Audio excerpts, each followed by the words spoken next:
বোন যখন রাতে ঘোরার জন্য বায়না করে। হে এভরিওয়ান, আসসালামু আলাইকুম। আশা করি সবাই ভালো আছেন।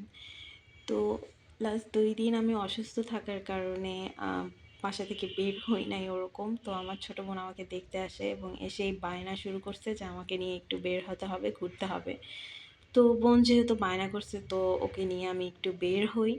বের হয়ে ফার্স্টে আমি ভাবি যে আসলে ফুচকা শপে যাওয়া যাক। এখানে ফার্স্টে আমি চটপটি নেই। আমি চটপটিটাই বেশি পছন্দ করি ফুচকার থেকে, এবং চটপটির সাথে এখানে আমাকে একটা এক্সট্রা টক দেয়, যেটা আমার ভীষণ পছন্দের। আমি এই ২টা কম্বিনেশন আমার কাছে খুবই জোস লাগে। তারপর আমি এখানে আমার প্রিয় জুস ক্যাফে আসি এবং আমি এখানে প্রায় ১ ঘন্টা যাবৎ ওয়েট করতেছি এখানে লেমনেড খাওয়ার জন্য। তো দেখতে পাচ্ছেন এখানে তার অর্ডারের সিরিয়াল।